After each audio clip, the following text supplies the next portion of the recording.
기도하겠습니다. 사랑과 은혜가 많으신 하나님 감사합니다. 오늘은 종려 주일을 맞이하여 우리 아버지 앞에 예배하기 위해서 우리 사랑교회 성도들 한 마음으로 이 자리에 모였습니다. 우리 주님께서 우리 한 사람 한 사람을 구원하시기 위해서 예루살렘에 입성한 날, 저희들이 기념으로 늘 감사하고 있습니다. 오늘도 주님의 십자가의 사건을 우리가 깊이 생각해서 우리 주님 앞에 영광을 돌리시는 귀한 예배가 되기를 아버지 원합니다. 오늘도 말씀이 선포될 때 우리 주님께서 함께 하심으로 우리 모두에게 은혜의 말씀, 생명의 말씀이 될 수 있도록 은총을 베풀어 주옵소서. 우리 주님이 함께 하심으로 우리 모두에게 은혜를 부어주실 걸 믿사옵고 예수님의 이름으로 감사하며 기도하옵나이다. 아멘. 주 안에서 사랑합니다. 인사하시기 바랍니다. 오늘은 종려 주일입니다. 종려 주일날은 예수님이 십자가 사건을 앞두고 예루살렘에 입성하는 날을 기념하는 날입니다. 우리 예수님은 나귀를 타고 입성을 하셨는데 그때 많은 사람들이 겉옷을 벗어서 주님께서 걸어가는 길을 깔고 종려나무를 막 흔들면서 환영한 거예요. 호산나 호산나 다윗의 자손이여 찬송하리다 찬송하리다. 우리를 구원하소서 우리를 구원하소서 다윗의 자손이여 찬송하나이다 찬송하나이다. 그런 의미가 담긴 날을 종려 주일로 해서 오늘까지 이렇게 이 날을 맞이해서 우리 주님 앞에 영광을 올리고 있습니다. 사실 우리 주님께서 이 땅에 오시고 예루살렘에 십자가를 지기 위해서 인간의 몸으로 오셔서 그 아픔을 다 느끼면서도 저와 여러분 한 사람 한 사람을 우리가 짊어진 그 죄를 용서해 주시기 위해서 우리 주님이 그걸 감당하시기 위해서 그런 마음으로 예루살렘을 입성한 것입니다. 그렇다면 오늘날 저와 여러분들이 생각해야 할 것은 그때 시절을 그때로 넘길 것이 아니라 곧 그때 있었던 사건이지만 오늘날에 저와 여러분 한 사람 한 사람을 위해서 우리 주님께서 예루살렘에 입성했다고 생각하면은 정말 이 날이 얼마나 뜻이 있고 정말 하나님께 영광이 되는 날인지 아주 말할 수가 없을 정도로 아마 감사가 될 것입니다. 오늘 그런 마음으로 말씀을 듣고 또 그런 마음으로 오늘 말씀을 받아들이면 많은 은혜의 시간이 될 줄 믿습니다. 오늘 종려주일을 맞이하여 예수님을 생각하면서 바울이 빌립보 성도들에게 권면한 본문 말씀을 중심으로 살펴보도록 하겠습니다. 본문 5절 첫 절에서 바울이 빌립보 성도들에게 이렇게 권면을 합니다. 너희 안에 이 마음을 품으라. 곧 그리스도 예수의 마음이니. 마음 안에 예수의 마음을 품으라고 합니다. 오늘날에는 저와 여러분에게 권면한 말씀입니다. 그래요. 예수의 마음을 품는다는 거 아주 지극히 당연한 말이지만은 아마 수없이 이 말씀을 들었고 묵상하고 상고했습니다. 그럼에도 불구하고 오늘날의 저와 여러분이 이 바울이 권면한 예수 그리스도가 바울을 통해서 권면한 이 말씀을 우리가 들을 때 어떻게 들었으며 또 오늘날에는 정말 그런 예수의 마음을 우리가 품고 사는지 그런 것을 돌아봐라고 아마 오늘 이렇게 또 이 시간에 이 말씀을 저와 여러분에게 주신 것입니다. 그래요. 여러분 스스로 저도 마찬가지지만 스스로 이 말씀에 자기의 마음을 비춰보면은 어떤 마음은 좀 부끄럽기도 하고 어떤 마음은 자랑스럽기도 하고 아마 그럴 것입니다. 우리는 우리의 마음 주님 앞에서 부끄러운 마음이 돼서는 안 됩니다. 자랑스러운 마음이 돼야 돼요. 누가 자랑스러워요? 주님의 마음을 품고 있는 그 마음이 주님 앞에 자랑스러운 거예요. 왜? 주님이 그 일을 기뻐하시니까 그래요. 그 목적으로 이 땅에 오셨고 그 목적으로 저와 여러분을 또 불러서 이렇게 또 세례를 통해서 죄를 또 사함 주시고 오늘날 이렇게 교회를 다니면서 하나님 앞에 예배할 수 있는 특권을 주셨어요. 그러니 얼마나 감사할 일인가. 근데 이런 감사를 아무나 느낀 게 아니에요. 예수의 마음을 품는 사람만 이런 감사가 오게 됩니다. 그래서 우리는 신앙생활 한다는 게 쉽다, 어렵다 이런 두 가지 말이 나옵니다. 쉬운 사람은 예수의 마음을 품는 사람이고 예수의 마음을 품지 못하는 신앙생활 같이 어려운 게 없어요. 정말 세상에서 일을 하면 수고비라도 나오지. 그죠? 그런데 교회 나오면 소득이 없어요. 소득이 없어요.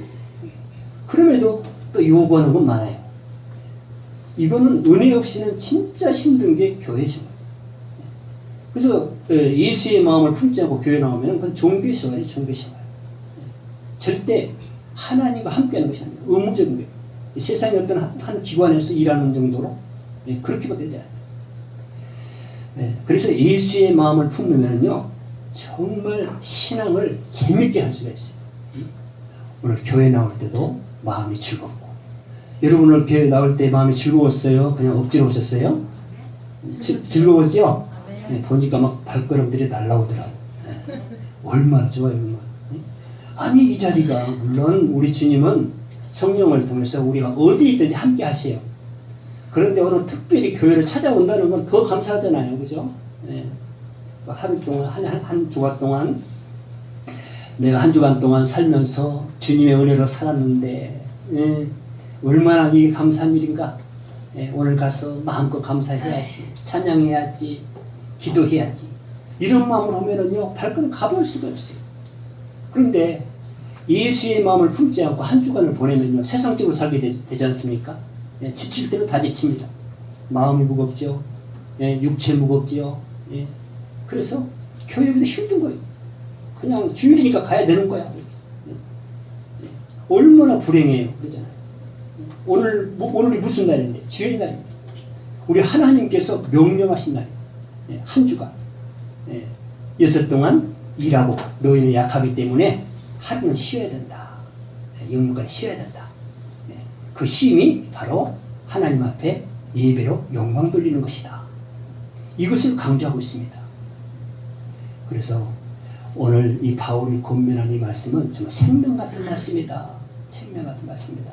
그래 나는 지금 수없이 교회를 왔다 갔다 했으며 수없는 세월을 지금 하나님과 함께 한다고 했는데 과연 내가 예수의 마음을 품고 함께 했는지 그냥 인간 생각으로 함께 했는지 이런 것을 돌아보면서 잘못된 것은 고치면 되는 거예요. 여러분. 절대적입니다. 그래서 계속 말씀을 주시는 거예요. 사람이 하루아침에 잘 될 수 없어요. 뭐 신앙이든 믿음이든 모든 것이 성경에 보니까 하루아침에 잘 될 게 없어요. 천국도 하나님께서 잘하게 해놨더라고요. 믿음도 잘하게 해놨어요. 한꺼번에 취하는 게 아니라 하나님의 것은 조금씩 계단을 밟아가면서 성장하는 거예요. 그래서 계속 말씀이 필요한 것은 계속 말씀을 내 마음 안에 비춰봐야 정말 내가 그리스도 예수의 마음을 지금 품고 있는 사람인가. 아니라면 기도해야죠. 왜? 무엇이 잘못됐는가? 왜 내가 예수의 마음을 품지 못한가? 알지 못해서 그런가? 게을러서 그런가? 세상의 마음을 둬서 그런가? 이 원인을 찾아야 우리가 예수의 마음을 다시 소유할 수 있는 거예요. 여러분, 예수의 마음을 품는 것은 하나님을 소유하는 것이에요. 하나님을 소유하는 것은 성령을 소유하는 것이에요. 예수의 마음을 품지 않는데 성령을 소유할 수 있다? 천만이 아니잖아요. 예수의 마음을 품는 것은 하나님 전체를 삼위일체를 품는 거예요. 왜? 하나님 마음이고 예수의 마음이고 성령의 마음 똑같은 마음이에요. 그러니까 이 말씀이 얼마나 소중한가. 그래서 바울이 계속 성도들에게 외친 거예요. 야, 이 마음을 품어라. 이 마음 봐라. 무슨 마음? 예수의 마음을 품어야 된다. 예수의 마음을 품어야 예배가 바르게 되고 기도를 해도 자연스럽게 성령의 기도를 할 수가 있고 복음을 전해도 야무지게 예수를 전할 수 있다. 여러분, 예수의 마음을 모르고 어떻게 예수를 전하겠어요? 우리 전하는 건 예수의 마음을 전하는 건데 그렇잖아요. 내가 예수의 마음을 모르는데 뭘 전해요? 뭘 전해? 그냥 우리 교회 저기 있다고 그거 전하는 겁니까? 그게 복음입니까? 아니잖아요. 예수의 마음이 어떤 마음인지 이런 것을 전하는 게 복음이에요. 복음. 우리의 모든 사역은 복음에 초점을 두고 있었죠. 우리 신앙생활도 복음입니다. 초점이. 우리 주님께서 저와 여러분을 구원해 주신 것도 복음이에요. 복음. 복음 전해라고 우리를 구원해주시고 한 사람이 그리워서는 게 아니라 우리에게 사명을 주셨어요. 구원해놓고 복음 전해라는 복음. 복음이 뭔데? 예수의 마음. 예수의 마음. 예수의 마음을 품기 위해서는 먼저 예수의 마음을 알아야 합니다. 어떤 마음이 예수의 마음일까? 물론 알고 계신 분도 있겠지만 또 모를 수도 있어요. 그래서 계속 말씀을 듣는 거예요. 오늘 예수의 마음이 어떤 마음인지를 잘 깨달으시고 그 마음을 품으시기 바랍니다. 그 사람의 성령 받은 사람, 하나님과 함께한 사람, 하나님의 은혜가 있는 사람, 생명이 있는 사람, 영생이 있는 사람, 하나님을 향해 달려갈 수 있는 사람, 비전이 있는 사람, 엄청난 사람이 되는 거예요. 무엇으로? 예수의 마음으로. 예수의 마음. 아니, 하나님 백성이 예수의 마음을 갖고 있지 않다면 우리는 어떻게 하나님 백성이라고 했어요? 예수의 마음을 갖고 있는 사람을 성경에서는 하나님 백성이라고 해요. 백성. 성도라고도 하고 은혜 받은 사람이라고도 하고 천국 갈 사람이라고도 하고 그랬어요. 초점이 예수의 마음. 초점. 예수님이 직접 예수님의 마음을 말씀하십니다. 마태복음 11장 29절에 나는 마음이 온유하고 겸손하니 나의 멍에를 메고 내게 배우라. 아멘. 우리 주님이 직접 하신 말씀입니다. 예수님의 마음이 온유하고 겸손한 것이 예수의 마음이라는 거예요. 아주 중요합니다. 그런데 이 마음을 어떻게 품는가 했더니 나의 멍에를 메고 내게 배우라고 그랬어요. 우리 주님이 지금 저와 여러분에게 하신 말씀이에요. 우리에게. 그래요. 이 온유와 겸손 너무나 소중하시죠. 온유와 겸손이 예수의 마음이라고 하면서 나의 멍에를 메고 내게 배우라. 사실 멍에는 어디에 표현하냐면 여러분도 아시지만은 소 쟁기질할 때 이 멍에를 메지 않으면 그 힘을 발휘할 수가 없어요. 근데 소는 멍에를 맨다는 거는 그 아주 엄청난 힘을 필요하기 때문에 그 멍에를 메야 뼈를 힘을 빌려서 그 쟁기를 갑니다. 그러니까 그 멍에는 엄청난 무거운 멍에예요. 진짜 무거운 멍에. 그런데 우리 주님께서 메는 멍에는 뭔가 했더니 이 온유와 겸손이래. 멍에가. 근데 그러면서 뭐라고 해요? 나의 멍에는 메고 내게 배우라. 그런데 멍에가 배우기 굉장히 쉬운 거래요. 근데 가만히 말씀을 묵상해 보면 그 말씀 맞아요. 여러분, 우리의 마음이 무거운 거는요, 온유가 없고 겸손이 없기 때문에 그래요. 겸손이. 온유한 자, 온유로 살아보세요. 얼마나 가벼운지 몰라, 사람이. 겸손으로 한번 살아보세요. 그 삶 자체가 그렇게 가벼운 거예요. 예수님이 이 온유한 마음과 이 겸손으로 우리가 봤을 때 정말 힘들고 힘들다고 생각한 그 일들을 가볍게 감당했어요. 다 온유로 이겨내고 겸손으로 이겨내고 모든 세상의 악을, 그 무거운 악들을, 무거운 죄들을 전부 우리 주님의 그 온유한 마음으로, 온유한 그 겸손으로 다 이겨냈어요. 우리가 이 세상에 지치고 살고 힘들게 사는 것은 온유하지 못해서 그래요. 겸손하지 못해서요. 그 멍에를 메고 배우면 쉬운데 그 멍에를 메고 신앙생활 하면 쉽게 가는데 세상의 멍에를 메고 가니까 모든 것이 힘들고 어렵고 손은 진짜로 힘이 세니까 땅을 갈지만 저와 여러분 세상에 부딪혀 보세요. 그게 어떻게 감당이 되던가요? 안 됩니다. 주님이 하신 말씀이에요. 그래서 오늘날에도 오늘 이 시간에도 이 말씀에 깨달아서 주님의 말씀을 깨닫고 정말 온유함으로 겸손함으로 내 마음에 무장을 하고 이 세상을 다시 시작한다면 정말 가벼웁니다. 가벼웁니다. 여러분 온유한 곳에는 다 하나님의 은혜가 깔려있어요. 겸손한 곳에 엄청난 우리 하나님의 역사가 일어납니다. 엄청난 힘을 줘요. 엄청난 힘이 되는 거예요. 그래서 세상을 이기는 거예요. 온유와 겸손을 가지고 있는 그 마음에는 세상의 걱정이 들어올 수가 없어요. 세상의 무거운 짐을 절대 들어올 수가 없습니다. 우리의 마음은 그렇게 넓지 않아요. 둘밖에 품을 수가 없어요. 예수의 마음이냐 세상의 것이냐 악한 것이냐 선한 마음이냐 둘 중에 하나. 그 택할 수 있는 자유도 저와 여러분에게 주셨어요. 그 자유도 주셨어요. 그런데 왜 우리가 마음이 무겁고 이 세상이 그렇게 버겁냐? 오늘 답이 나왔어요. 온유하지 못해서, 겸손하지 못해서, 주님의 마음을 품지 못해서 내 마음으로 사니까 세상이 온통 두렵기만 하는 거. 앞이 캄캄하고 절벽 같고 어떻게 하면서 세상을 사는 거. 그런데 우리 주님은 내 몸에는 가벼움이라. 가벼움이라. 오늘부터 온유와 겸손으로 멍에를 메시기 바랍니다. 그 사람이 주님의 마음을 품는 사람이에요. 그 사람이 주님의 마음을 사모하는 사람이에요. 여러분 주님의 마음은 아무나 품는 게 아니에요. 사모하는 대로 역사하신다고 했어요. 사모하는 대로. 그래 맞아. 내가 온유해야 되겠구나. 겸손해야 되겠구나. 주님의 말씀을 들어야 되겠구나. 순종해야 되겠구나.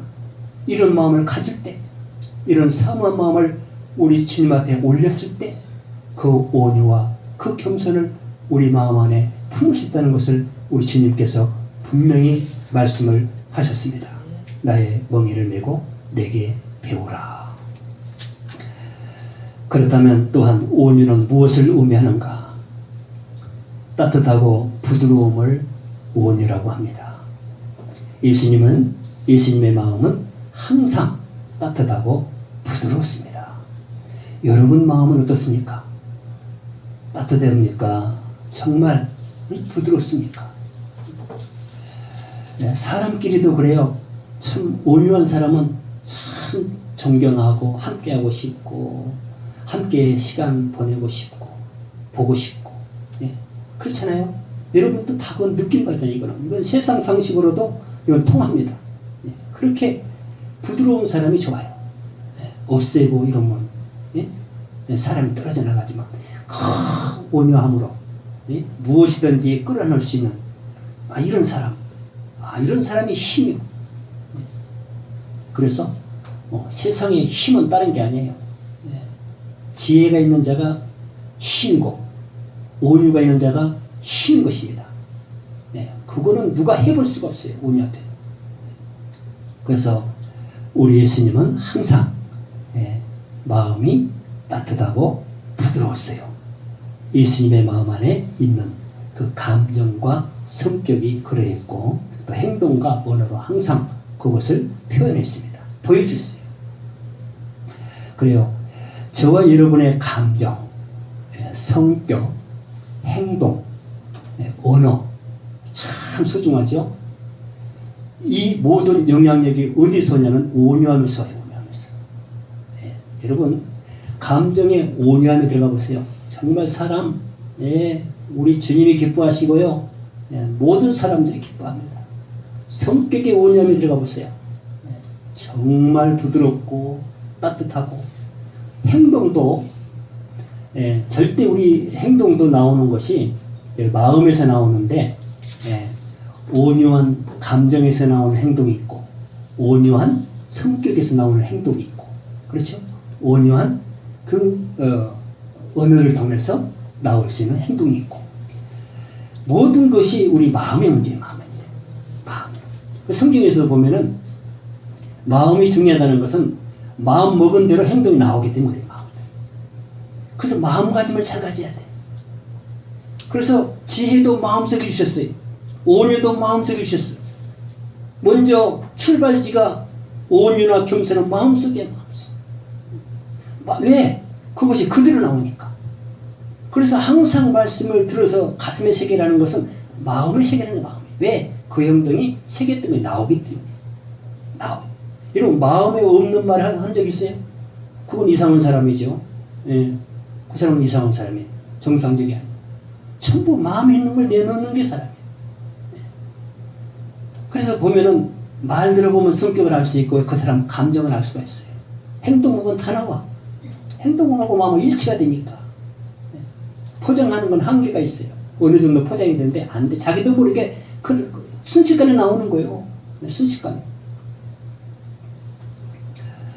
모든 성도들은 이 마음과 행동이 주님의 멍에를 메고 보여하는 것을 꼭 명심하시기 바랍니다. 에베소 4장 1절 2절에서는 바울이 에베소 교회 성도들에게 권면을 이렇게 했습니다. 주 안에서 갇힌 내가 너희를 권하노니 너희가 부르심을 받은 일에 합당하게 행하여 모든 겸손과 온유로 하고. 모든 성도들에게는 하나님으로부터 부르심에 합당한 일이 겸손과 온유라는 것입니다. 그러니까 반대로 겸손하지 못하면, 온유하지 못하면 우리 사명이 할 게 없다는 거예요. 아무리 큰 사명을 받아도, 목사의 사명, 장로의 사명, 권사의 사명, 집사의 사명을 받았어도 이 겸손과 온유가 없으면 하나님이 부르시는 일에 합당한 일을 할 수가 없다. 우리는 크게 작게 우리 하나님을 소명하시고 거기에 맞는 일들을 주셨어요. 그 일을 적당히 하는 것이 합당한 일이에요. 그것이 바로 온유와 겸손을 통해서 이루어진다는 거예요. 그러니까 복음을 전해도 겸손과 온유, 이거 합당한 일입니다. 그렇죠. 이웃을 섬겨도 겸손과 온유로 섬기고, 언어를 쏟아부어도 겸손과 온유를 합류해서 언어를 하고, 이런 것이 아주 소중하다는 거예요. 그래서 저와 여러분도 누가 소명하셨어요? 하나님이죠. 전부 우리가 함께 여럿이 모여있지만 다 추적해 보면은 하나님 한 분이 저와 여러분을 좀 시기가 틀려서 이제 한때 때를 따라서 다 소명하셨어요. 근데 그냥 소명만 하시던가요? 소명하시더니 뭐 직분도 주고 뭐를 하라고 많잖아 일들이요. 예? 많잖아요. 거기에 겸손과 온유를 겸하여야 하나님 부르신 일에 합당하게 일을 할 수가 있다. 이렇게 말씀을 하셨습니다. 그래서 야고보서 3장 13절에서는 야고보가 이렇게 권면을 했습니다. 너희 중에 지혜와 총명이 있는 자가 누구냐? 그는 선행으로 말미암아 지혜의 온유함으로 그 행함을 보일지니라. 행함을 보이라는 거예요. 지혜와 총명이 있는 자는 선행으로 말미암아 온유함을 보여라고 합니다. 그래요. 여러분 아무리 좋은 것을 갖고 있어도 보이지 않으면 그건 필요가 없는 거예요. 황금을 창고에다 가득 채워놨어도 그걸 내놓지 않으면 필요가 없는 거예요. 썩는 것 이상으로 뭐가 있어요? 돈도 그래. 돈 쓸 때 가치가 있고 빛이 나는 거고, 그게 행으로 보여주는 거 행함으로. 그렇잖아요. 보이기만 하고 쓰지 않는 건 돈도 아니에요. 이거. 배우기만 하고 일하지 않으면 이것도 아무 의미가 없는 거예요. 그 성경에서 말씀하셨어요. 보이라는 거, 보이라는 거. 지혜가 뭐냐? 총명이 뭐냐? 보이라는 거, 보이라는 거. 우리 사람들에게는 하나님께서 모든 피조세계는 보이는 걸로 가치를 매깁니다. 사람은 그래요. 마음이 어둡기 때문에 다 봐야 확인을 해야 돼. 저 사람이 정말 선한 사람인가? 그 마음을 누가 알아요? 하는 행동을 보면 행동을. 이 일이 선한 일인가 악한 일인가 그거 보면 그 마음을 알 수가 있는 거예요. 전부 그래서 그 모습이 그렇게 소중하고 우리가 아무리 속마음을 천사 같은 마음을 갖고 있어도 그걸 드러내지 않으면 보여주지 않으면 뭔 필요가 있느냐 그거. 아니 하나님께 너희가 은혜 준 이유가 뭐냐? 그 은혜를 보여라는 거예요. 보여라는 거예요. 은혜가 없는 사람들에게 이것이 하나님의 은혜라고 보여주라는 거예요. 그게 섬김이고 원입니다. 보여주라는 거예요. 아 그렇구나. 선이라는 게 이렇게 좋은 거구나. 야 그래 나도 선한 마음을 가져야 되겠구나. 응? 왜? 그걸 봤거든요. 봤어. 믿음도 행함으로 보여야 함을 말씀을 합니다. 야고보서 2장 18절 나는 행함으로 내 믿음을 내게 보이리라. 여러분 믿음이 무엇입니까? 믿음이 뭐예요? 믿음을 보이라는 거 보이라는 거예요. 보여라. 믿는 것을 그대로 믿는 대로 일을 해라는 거예요. 믿지 않으니까 행동으로 가지라는 거예요. 믿음이 뭐냐? 행함으로 그 믿음을 좀 보여라. 나도 보여줘. 너희도 보여라. 갖고 있지 마라. 왜 믿음을 행함으로 보여야 하는가? 야고보서 2장 26절 영혼 없는 몸이 죽은 것 같이 행함이 없는 믿음은 죽은 것이니라. 영혼 없는 몸을 행함이 없는 믿음에 비유를 했습니다. 맞아요. 여러분 아무리 육체가 건강하고 정말 잘생기고 미남이고 미녀에도 진선미일지라도 그 안에 영혼이 없으면요 시신이야. 누가 만지지도 않고 이렇게 가지도 않으려고 그래. 아무리 권력을 갖고 있었다 영혼이 떠나면 죽는 거예요. 여러분 이 믿음이라는 게 얼마나 좋은 거예요. 성경에 보니까 믿음으로도 천국 가고요. 믿음으로 하나님께 예배하고 믿음으로 기도하고 믿음으로 기뻐하고 엄청난 믿음에 아주 소중한 게 믿음이에요. 그런데 이런 믿음이 무엇으로 이게 이어지는가 확인할 수 있는가? 그것을 행함으로 보여라는 거예요. 믿는 것은 그대로. 우리 주님께서 섬김을 원한다는 것을 믿었으면 섬기라는 거예요. 주님의 마음이 온유와 겸손이라면 그 온유와 겸손을 통해서 드러내라는 겁니다. 그걸 믿었으면 우리는 모든 것을 믿음으로 하나님과 함께합니다. 그렇죠? 하나님과 믿음으로 함께. 믿음 따로 행함 따로 아니에요. 그건 아니에요. 절대. 이거는 믿음이 아니라는 겁니다. 저와 여러분들 믿음을 가지고 오늘날까지 왔어요. 여기까지. 다 지금 믿음을 가지고 산다고 해요. 그러나 성경에 비춰보면 틀린 부분들이 많아.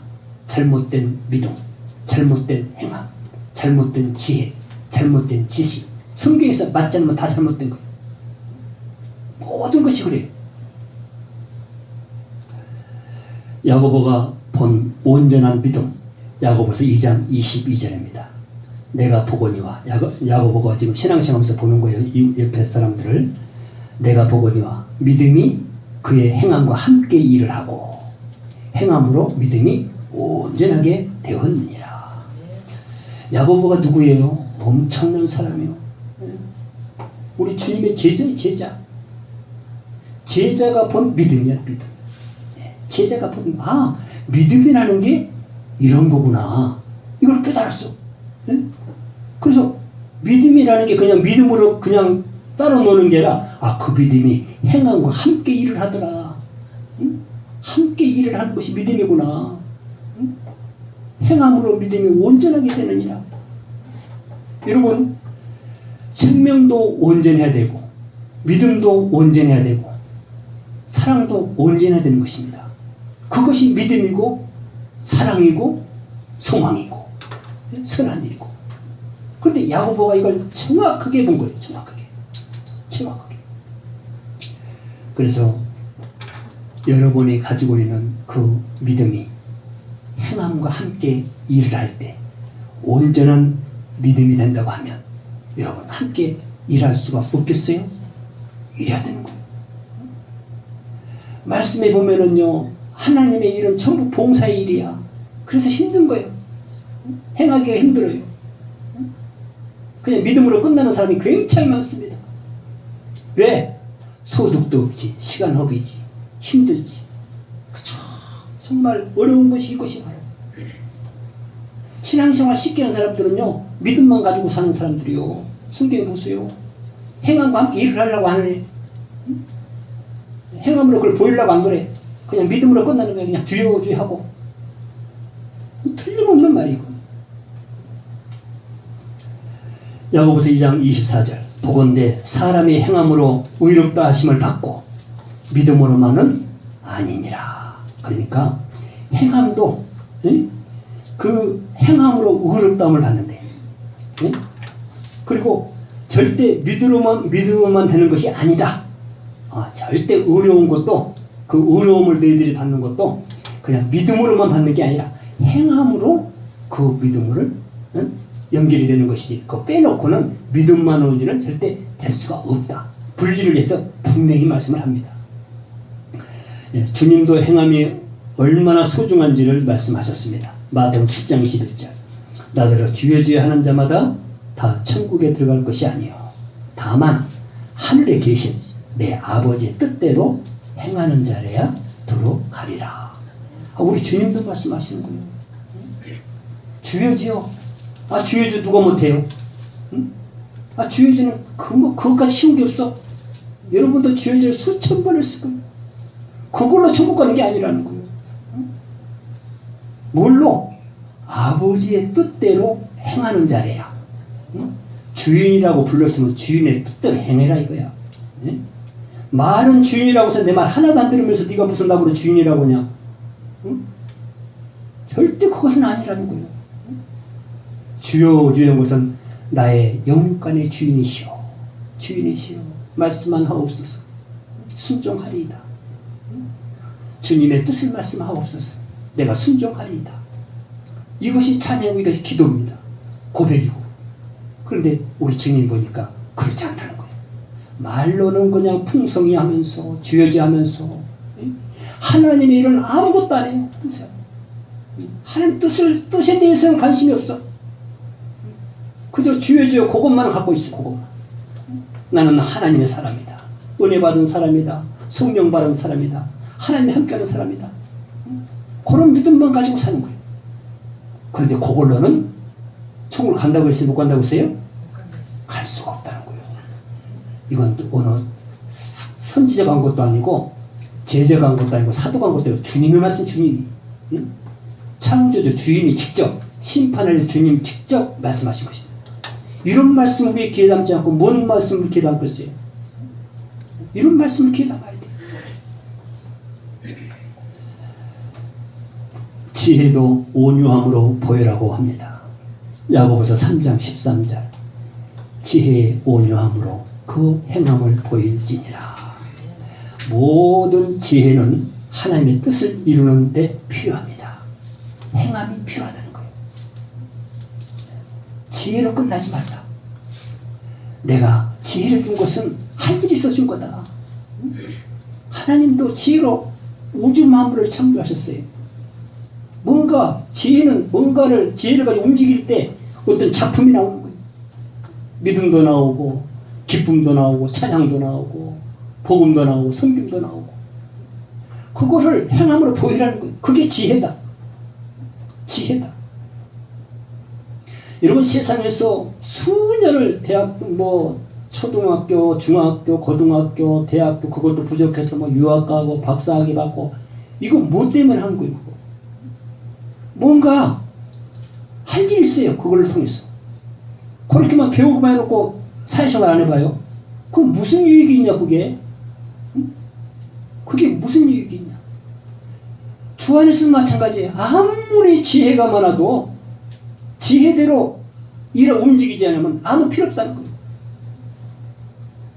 우리가 말씀을 사모하고 깨닫는 것도 그 지혜를 가지고 보는 것도 뭔가를 할 일을 찾는 거예요. 하나님이 무슨 일을 원하시는가? 내가 할 일은 무엇인가? 앞으로 해야 할 일은 무엇인가? 지금까지 했던 일은 잘못된 일인가 잘된 일인가? 정말 하나님의 지혜대로 왔던 일들인가? 이것을 비춰보는 것입니다. 우리의 과거도 지혜로 비춰봐야 되고 현재도 지혜로 비춰봐야 되고 미래도 지혜로 비춰봐야 되고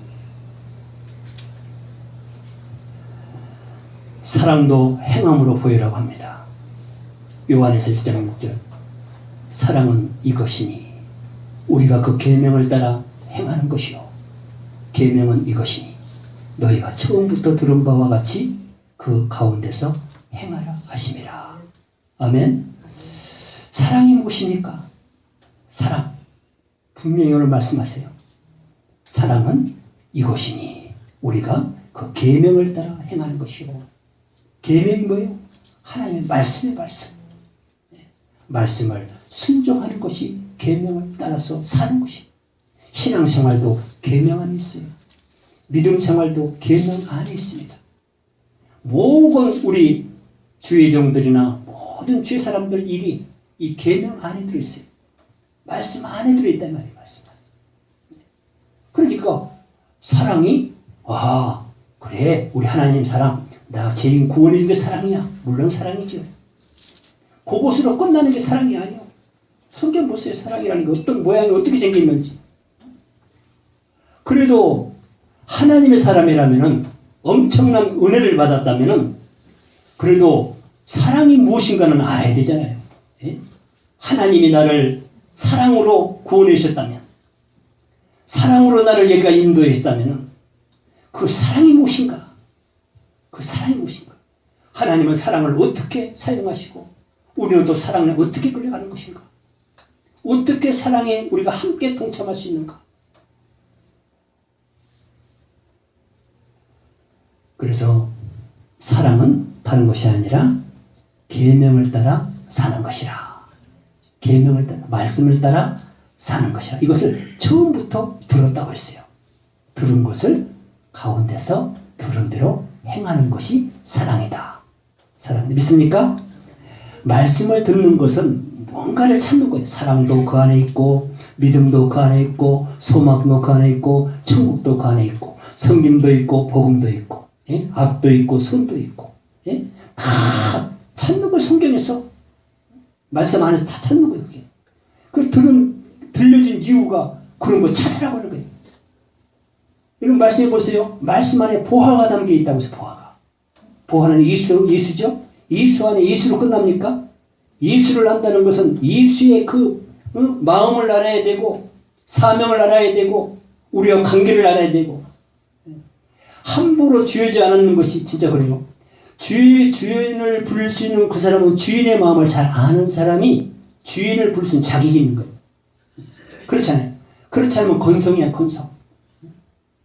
그저 기도 올 때 남들이 주여지니까 나도 주여자하고 하지 말라는 게 아니라 해야 돼요. 그런데 주인을 알고 주인을 부르는 것이 그것이 정말 주인과 종의 관계이다. 그것을 말씀할 수가 있습니다. 사랑으로 행할 수 있는 것 잠언 10장 12절 사랑은 모든 허물을 가리느니라. 사랑이 좋은 것은 바로 그거예요. 허물을 가린대. 우리 주님께서 그 사랑을 가지고 저와 여러분의 엄청난 지옥 갈 수밖에 없는 그 죄의 허물을 가려주셨어요. 야, 이것이 은혜고 이것이 사랑이다. 그런데 이 허물이 가려지기까지 우리 주님의 고통이 없었는가? 아니요. 엄청난 고통이 있었어요. 그 고통에서 그 사랑을 가지고 우리의 허물을 용서하신 거예요. 허물. 우리도 서로 간에 살아가면서 허물은 다 가지고 있어요.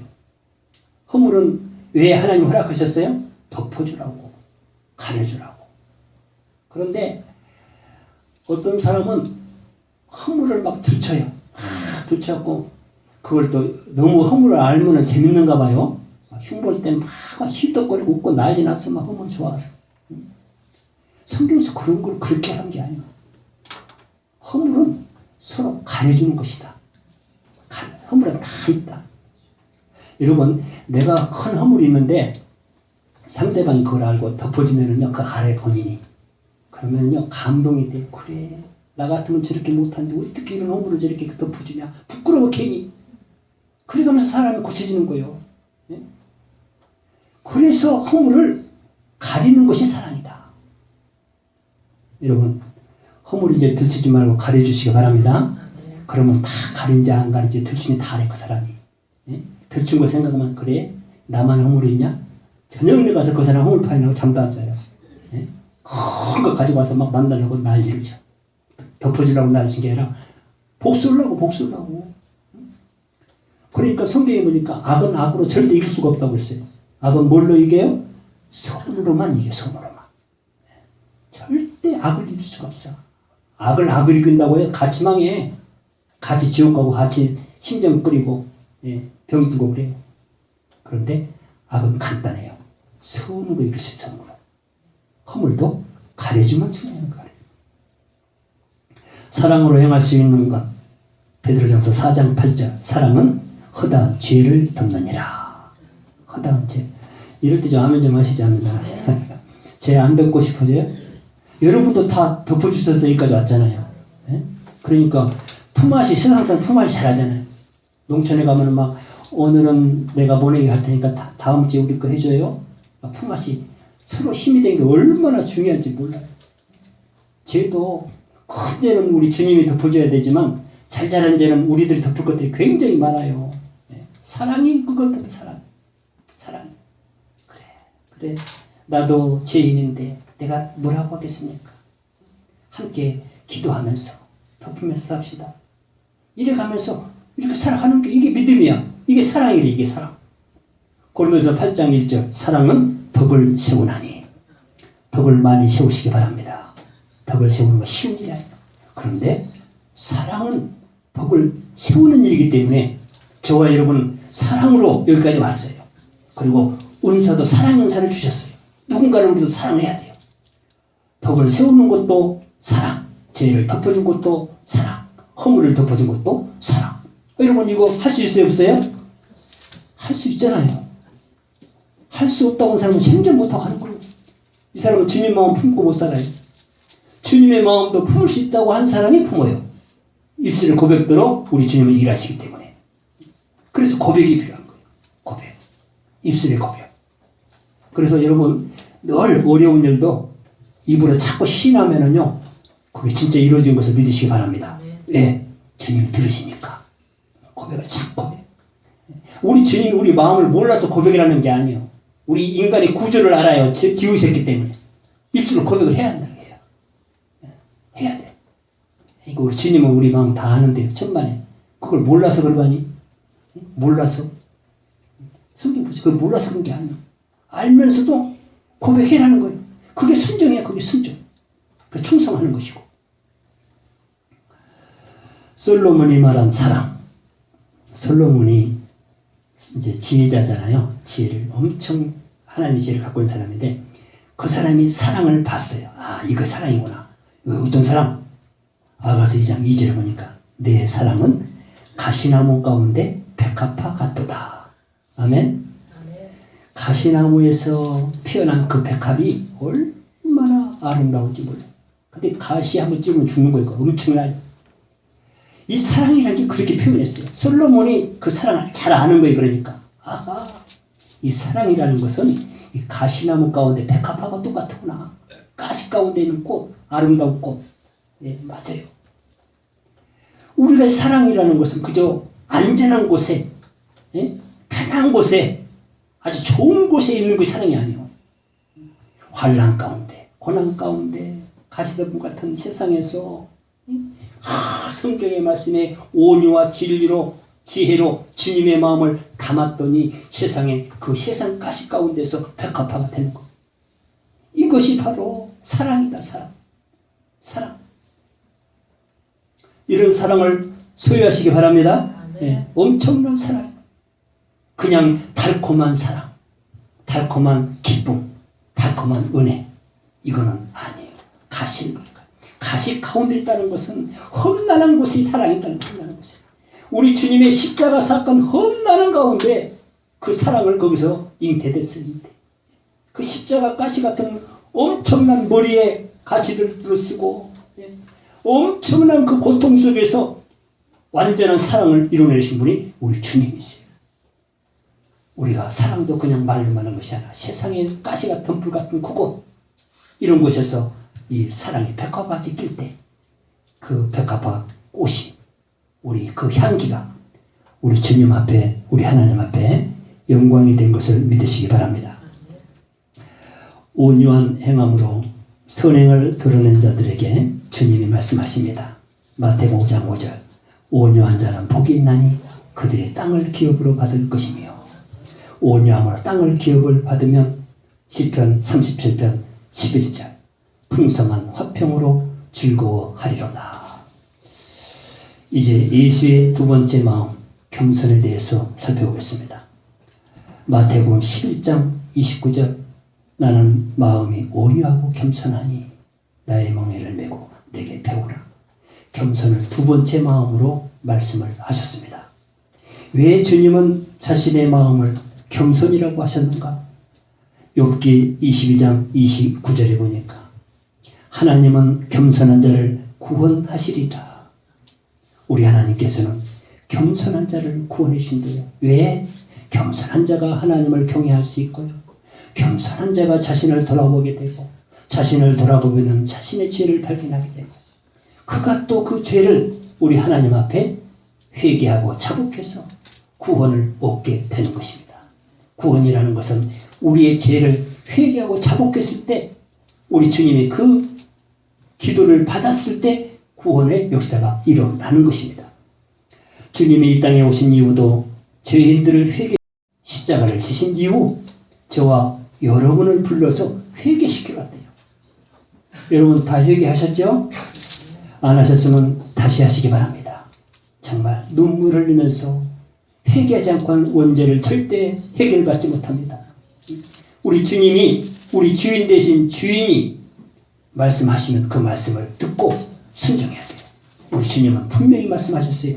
죄인을 불러서 회개시키러 왔다는 거. 회개시키러. 그게 회개하지 못하면 절대 우리 주인이 될 수 없고, 우리 주인과 함께 할 수 없고, 구원받을 수 없고, 천국 갈 수 없고, 일을 해도 혼혈하게 되는 것이고, 무서운 말씀입니다. 그래서 하나님은 두려운 하나님, 우리 주님은 두려우신 주님, 우리가 고백하는 것입니다. 마태복음 3장 2절에서 요한이 외칩니다. 회개하라, 천국이 가까이 왔느니라. 천국이 가까이 있대요. 여러분, 우리 몇 년 있으면 이제 뭐 2000년 있다 와도 성경에 보니까 하루가 천려가고 천리 하루 같다고 했어요. 이제 문 앞에 하는 거 가까이. 회개해라, 회개. 언제까지 그러고 있을래? 언제까지 그렇게 쉽게 신앙생활 할래? 바른 회개를 하라.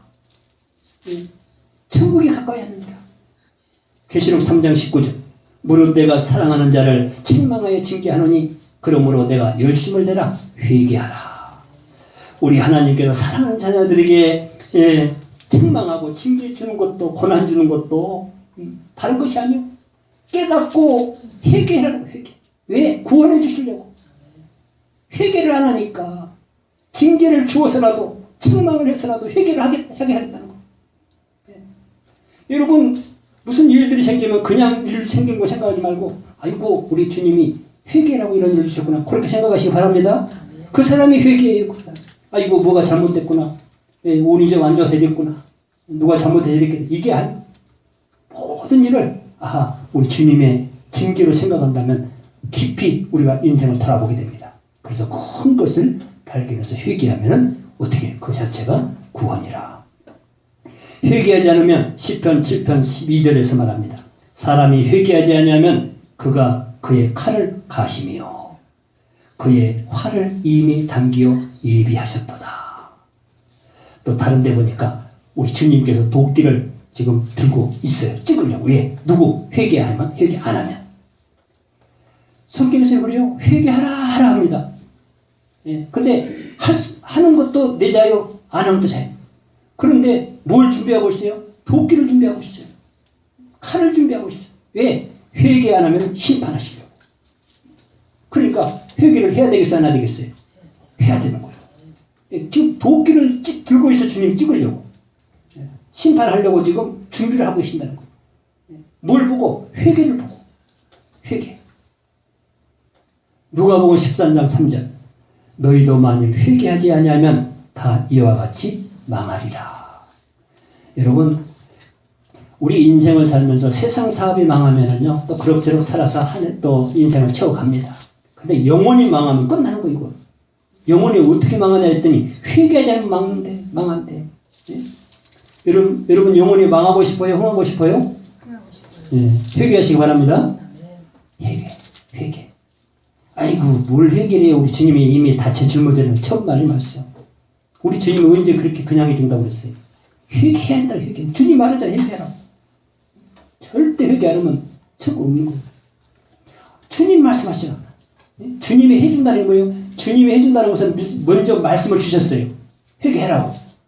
그게 주님이 해주는 거예요. 그 일을 해주는 것이요. 막 그 말도 안 했는데 회개도 안 하는데 주님이 아이고 사랑이 많으니까 십자가를 내제 다시 해줘.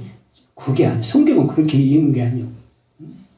다 먼저 가르쳐줘요. 회개가 뭔지를 가르쳐주고 회개하면은 뭐가 용서된지, 뭐가 용서되면은 어떻게 해서 천국 가는지, 심판이 어떻게 되는 거지. 말씀을 통해서 다 나오고 있어요. 겸손함은 회개를 통해서 천국을 소유할 뿐만 아니라 그 밖에도 하나님께서 여러 가지 은혜를 주십니다.